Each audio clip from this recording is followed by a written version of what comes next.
Right now, 2 billion people use WhatsApp to send messages they think are private. And technically, the messages are. End-to-end encryption means WhatsApp can't read what you type. But here's what WhatsApp can see and does share with Facebook. Whoa, your phone number, your device details, your usage behavior, who you message, when you message them, how often, your IP address, your location, your battery level, and your online status. Your messages are locked. Everything around them is an open book. And when WhatsApp tried to make that official in 2021, when they tried to put it in writing that this data flows to Facebook, Signal saw 7.5 million installs in 4 days. That's 43 times the number from the week before. Millions of people fled, not because WhatsApp started collecting their data, but because they finally found out it had been doing it all along. WhatsApp was built by Jan Koum and Brian Acton, two engineers who had both been rejected by Facebook when they applied for jobs there in 2009. That detail matters, because the app they built was, in many ways, a direct reaction to everything they hated about the social media business model. No ads, no games, no gimmicks, just a simple, fast, reliable messaging app that worked across every phone on Earth. The pitch was so clean it almost felt radical. Pay $1 a year, get a messaging app that respects you. Koum's personal history shaped the product deeply. He had grown up in Soviet Ukraine, where government surveillance of private communications was a lived reality, not an abstract concern. Privacy wasn't a feature to him, it was a founding principle. WhatsApp grew without marketing, without a growth team, without the aggressive acquisition tactics that defined the social media era. It spread because it worked and because people trusted it. By 2014, WhatsApp had 450 million users and was adding a million more every day. And then Facebook called. Like and subscribe. Because what happened next is one of the most consequential acquisitions in tech history, and almost nobody understood what they were agreeing to at the time. Facebook acquired WhatsApp for $19 billion in cash and stock in 2014, its biggest acquisition ever. At the time, Zuckerberg made a public promise. WhatsApp would operate independently, its values would be preserved, the team would stay, the product would remain focused on messaging, not advertising. Koum and Acton had one condition above all else: no ads, no monetization of user data. The product they built would stay the product it was. By leaving before November 2018 due to concerns about privacy, advertising, and monetization by Facebook, Acton and Koum were initially believed to have given up $1.3 billion in unvested stock. Both founders walked away from over $1 billion combined rather than watch what Facebook was doing to their product. And Brian Acton, the co-founder who left $850 million on the table, later said something that should have been the headline of every tech news outlet on Earth. I sold my users' privacy to a larger benefit. I made a choice and a compromise. And I live with that every day. The man who built WhatsApp, who knew exactly what Facebook was and what it wanted, who had the most information of anyone about what was happening inside that deal, he said he sold your privacy. That's not an accusation, that's a confession. For years after the acquisition, WhatsApp maintained the appearance of independence. Messages stayed encrypted. The product stayed clean, the trust held.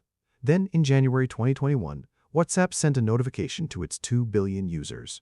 WhatsApp unveiled a new privacy policy that essentially forced users to share data with Facebook. The policy also stated that if you didn't agree to the new terms by February 8, 2021, WhatsApp would delete your account, accept the new terms, or lose your account.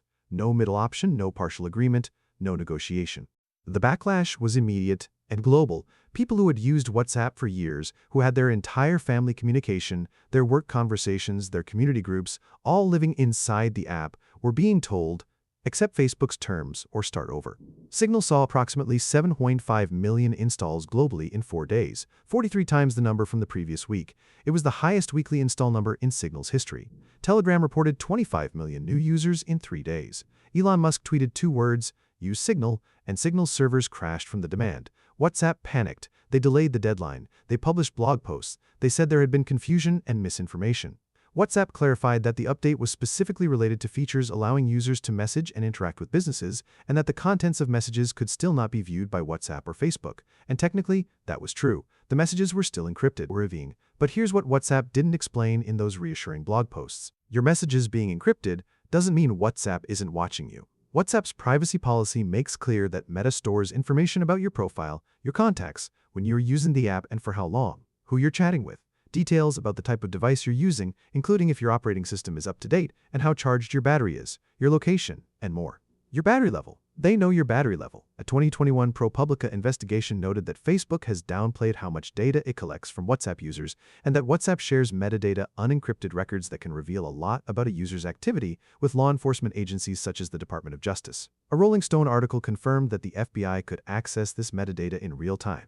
End-to-end encryption protects the content of your messages. It does not protect the fact that you sent them, who you sent them to, when, how often, from where, and from what device. In intelligence terminology, that pattern of communication is called metadata, and metadata is often more revealing than the message itself. Think about what can be inferred from knowing you called a cancer helpline at 11 p.m. on a Tuesday. You messaged a divorce lawyer 3 times in a week. You're in contact with a political organizer every day. You're messaging someone at 2 a.m. regularly. The content of those messages is encrypted. The pattern of your life is not. In November 2025, security researchers at the University of Vienna revealed a major flaw in WhatsApp's Contact Discovery API. By using a reverse-engineered script, the team successfully queried 100 million phone numbers per hour, scraping profile data, about text, profile pictures, and online status timestamps, allowing trackers to link your WhatsApp number to your Facebook profile. This is a 2025 finding, not 2021, not ancient history. Last year. I want to be straight with you about something. WhatsApp's encryption is real. Your messages genuinely cannot be read by Meta or by anyone intercepting them in transit.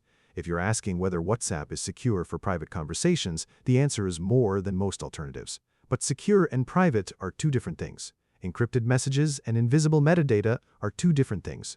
If you want conversations that leave genuinely minimal metadata, where even the pattern of who you talk to and when stays private, the answer the security community consistently points to is Signal. Signal is free. It uses the same encryption protocol as WhatsApp. It's almost fully open source on both the client and server side, making it much easier to verify that Signal's encryption is trustworthy. And it was built by Brian Acton, the same co-founder who walked away from $850 million because he couldn't watch what Facebook was doing to WhatsApp. But there's something Signal can't protect you from, and neither can any messaging app, and that's your physical environment. If you're having a genuinely sensitive conversation, the phone itself is the vulnerability. Researchers recommend using a burner phone with a separate SIM if you're seriously concerned about metadata being sent back to Meta. A trustworthy VPN or Tor to hide your IP address also helps. The product I keep in my bag for exactly this reason is a Faraday bag, a small sleeve that blocks all wireless signals from your phone completely. No Wi-Fi, no cellular, no GPS, no Bluetooth. When your phone is inside it, it's invisible to every network. No metadata leaves because no signal enters or exits. It costs less than $20 on Amazon. The link is in the description. It's not for everyday use, it's for the moments where you actually need what WhatsApp promised you but can't fully deliver. Despite the 2021 exodus, despite the co-founder confession, despite the metadata revelations, WhatsApp has more users in 2026 than it did before any of it happened. While the initial user exodus was significant, WhatsApp remains one of the most popular messaging applications globally. The network effect is too powerful. Everyone you know is on WhatsApp. Your family group is on WhatsApp. Your work team is on WhatsApp. Your local community is on WhatsApp.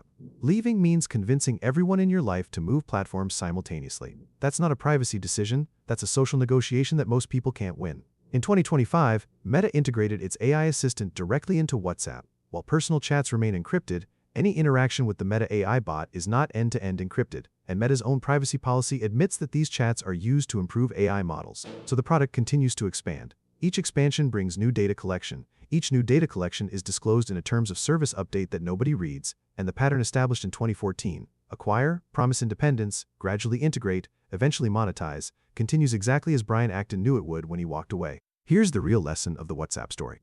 Jan Koum grew up in a country where the government read your private communications. He built WhatsApp specifically so that couldn't happen. He cared about this more than almost any other tech founder of his generation, and it still happened. Not because he was naive, not because he made bad decisions, but because he sold to a company whose entire business model depends on knowing everything about you and believed the promises they made at the dinner table about independence and values. Acton left Facebook and went on to found the Signal Foundation, building the privacy-first messaging app that WhatsApp was always supposed to be. The man who built WhatsApp spent the years after selling it, building the thing he wished WhatsApp still was. That's not just irony, that's a verdict. 2 billion people are still using WhatsApp. Most of them have no idea their co-founder considers the sale of the company to be the sale of their privacy. Most of them don't know what metadata is or what it reveals. Most of them accepted the 2021 terms because the alternative was losing access to the platform entirely, leaving users feeling they had no real choice. That's not stupidity. That's the network effect as a trap. You're not on WhatsApp because you trust Facebook. You're on WhatsApp because everyone you love is on WhatsApp. And that distinction between choosing a product and being captured by one is exactly what this channel is about. Drop in the comments, are you still on WhatsApp? Have you switched to Signal, or do you use both? And subscribe for more stories about the products shaping your life and the decisions made behind them you were never supposed to find out about.